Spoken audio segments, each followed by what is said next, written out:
కరీంనగర్ జిల్లాలో సంచలనం రేపిన PMJ jewellery robbery case Dharmapuri చుట్టూ తిరుగుతోంది. చోరీకి పాల్పడిన దుండగులు 2 రోజుల పాటు పట్టణంలోని ఓ చిన్న లాడ్జిలో బస చేసి ప్రణాళికలు సిద్ధం చేసుకున్నారు. ధర్మపురం నుంచి కరీంనగర్ వెళ్లి రెక్కి నిర్వహించి దోపిడీకి పాల్పడ్డారు. రాబరీకి ముందు 2 రోజులు లాడ్జిలోనే ఉన్న దుండగులు ఎవరికీ అనుమానం రాకుండా పక్కా ప్రణాళికతో వ్యవహరించారు. తొలుత 4 ఒక రూమ్ తీసుకోగా మరుసటి రోజు మిగతా వారు రూమ్ తీసుకున్నారు. ధర్మపురం నుంచి ఉదయం 6 గంటలకు బయలుదేరి ఎవ్వరికీ అనుమానం రాకుండా గ్రామాల మీదుగా మట్టి బాటల్ని ఎంచుకుని కరీంనగర్ చేరుకున్నారు దొంగలు.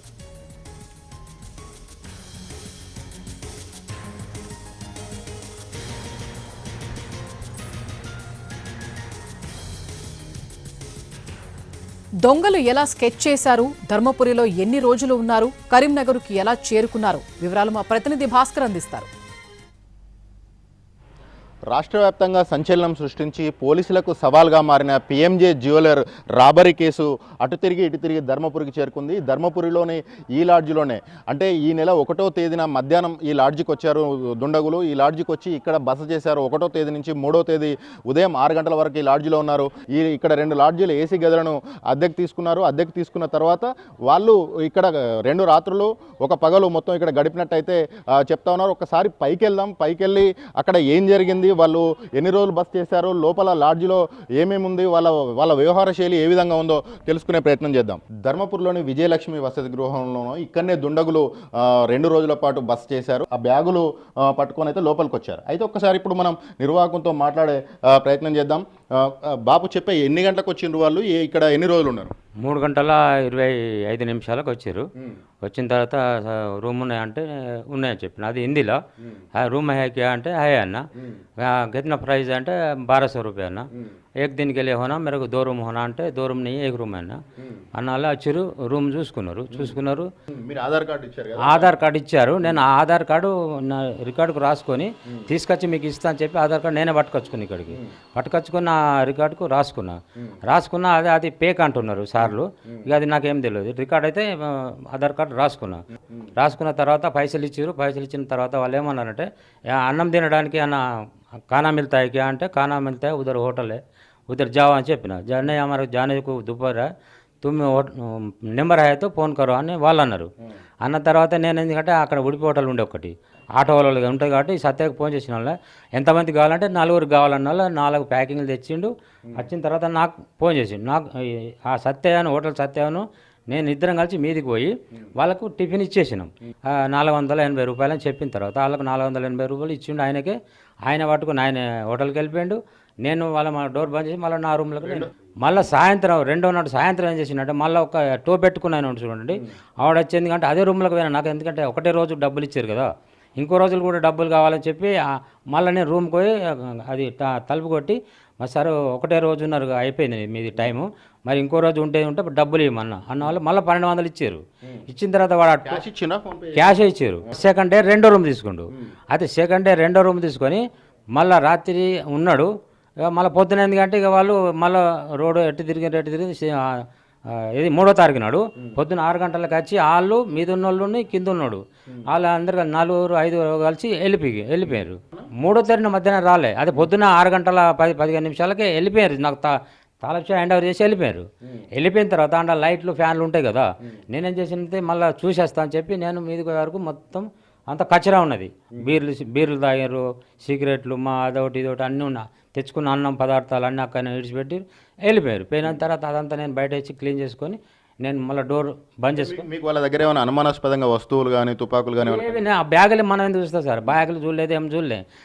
వాళ్ళు మిగతా వాళ్ళు ఎందుకంటే ముఖం కిందికి వేసుకుంటాను తిరుగుతారు. అందులో మాస్కులు పెట్టుకున్నారా? మాస్కులు ఏం లేవు. ముఖం కిందికి పక్కకు నా ముంగట ఒక్క టోపేడు మాత్రం కనబడ్డాడు. ఆ టోపేడు నాకు గుర్తుపెట్టిన. సార్లా చూస్తే టోపేడుకో సార్ ఈయన మాత్రం వచ్చిండు, నాకు రూమ్ తీసుకుండు, డబ్బులు కూడా కింది రూమ్కి ఆయన ఇచ్చిండు అని చెప్తే రికార్డ్ చేసుకున్నారు పోయారు. మీతో ఏం మాట్లాడలేదు? ఇక్కడ ఏమైనా గొడవలు ఏది చేయలే, నాతో ఏది చేయలే.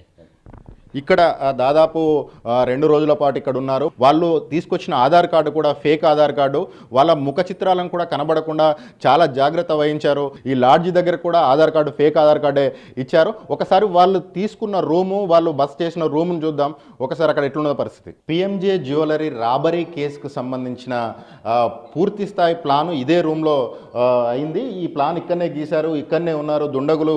ఇక్కడ దాదాపు 48 గంటలు ఇక్కడ స్టే చేశారు. 48 గంటలు ఇక్కడ స్టే చేసిన తర్వాత ఇక్కడి నుంచే అన్ని వాళ్ళ కార్యకలాపాలన్నింటినీ కూడా చేసిన పరిస్థితి ఉన్నది. వాళ్ళు వెళ్ళిన తర్వాత రూమ్ అయితే క్లీన్ చేశాం. వాళ్ళు దుండగులు అనే విషయం తమకు ఎక్కడ అనుమానం రాకుండానే వ్యవహరించారు. గొడవలు కానీ ఏవి కానీ చేయకుండా వాళ్ళ మామూలు యాత్రికుల మాదిరిగానే ఇక్కడ షాపింగ్ చేశారు. వాళ్ళు వచ్చారు వెళ్ళారని చెప్పారు. రెండో రోజు రూమ్ ఎందుకు తీసుకున్నారనేది ఇప్పుడు మిస్టరీగా మారింది. రెండో రోజు ఒక రూమ్ని తీసుకున్నారు. రెండో రోజు కూడా ఎక్స్ట్రా రూమ్ కింద తీసుకున్నారు. ఇక్కడి నుంచి వచ్చిన వాళ్ళు ఇందులో ఉన్న 4 మెట్ల మార్గాలు 2 ఉంటాయి. 2 మెట్ల మార్గాలలో రెండు వైపుల నుంచి కూడా వాడుకున్న పరిస్థితి కనిపించింది. పోలీసు విచారణ కొనసాగుతున్నది. ఈ లాడ్జిలో ఏం జరిగింది ఏంటనేది విచారణలో తేలే అవకాశాలున్నాయి. కెమెరా పర్సన్ సంపత్తో కలిసి భాస్కర్, ఎన్టీవీ, ధర్మపురి నుంచి.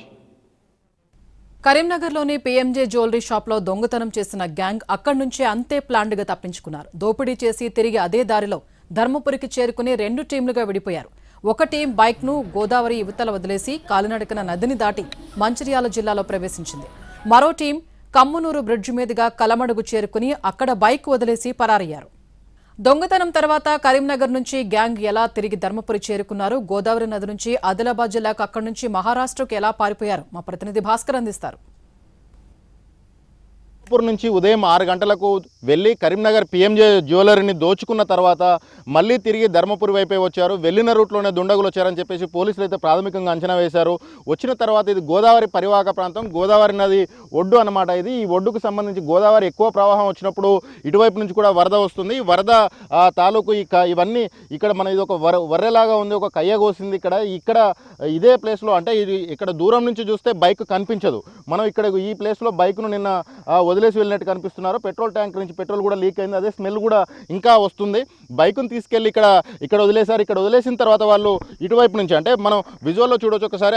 ఆ వెనక వైపు నుంచి కనుక చూస్తే ఒక కాలిబాట అంటే ప్రజలు, ఈ పశువుల కాపర్లు, ఇక్కడున్న గ్రామస్తులు వీళ్ళందరూ ఇటు గోదావరి వైపు రావడానికి, వంట చెరుకు తీసుకుపోవడానికి కానీ, పశువులను మేపడానికి కానీ ఇటువైపు వచ్చే ఆ కాలిబాట ఉంటుంది. ఆ కాలిబాట గుండా ఇటు వచ్చారు. దాదాపు 1 కిలోమీటర్ దూరం ఓ కాలిబాట గుండానే ఇటు ధర్మపురి పట్టణం నుంచి కాలిబాట గుండా ఇక్కడికి వచ్చి ఇక్కడ బైక్ను అయితే వదిలేసి వెళ్ళారు. ఈ బైక్ను వదిలేసిన విషయాన్ని పోలీసులు నిన్న గుర్తించారు. అంటే ఇది 3వ తేదీ నాడు వదిలేసి వెళ్ళిన బైక్, మధ్యాహ్నం వరకు వదిలేసిన బైక్ను నిన్న మధ్యాహ్నం గుర్తించిన పరిస్థితి. 48 గంటల దాకా ఇక్కడ బైక్ ఉన్న విషయం కూడా తెలియదు అని అంటే ఇది ఒక నిర్మానుష్య ప్రాంతం అని చెప్పవచ్చు. ఇటు నుంచి ఇటు గోదావరి వైపు వెళ్ళారు. మనం ఒకసారి అటు వెళ్ళి చూద్దాం. అక్కడ బైక్ వదిలేసిన దుండగులు ఒక 100 మీటర్ల దూరం ఇక్కడికి నడుచుకుంటూ వచ్చారు, కాలినడకన వచ్చారు. ఇక్కడంతా ఈ గోదావరి భారీగా ప్రవాహం వచ్చిన సందర్భంలో ఇదంతా కోతకు గురవుతుంది. ఆ కోతకు గురైన కయ్యల్లోంచి నడుచుకుంటూ వచ్చారు. ఈ చెట్లలోంచి ఇక్కడి నుంచి నడుచుకుంటూ వచ్చారు.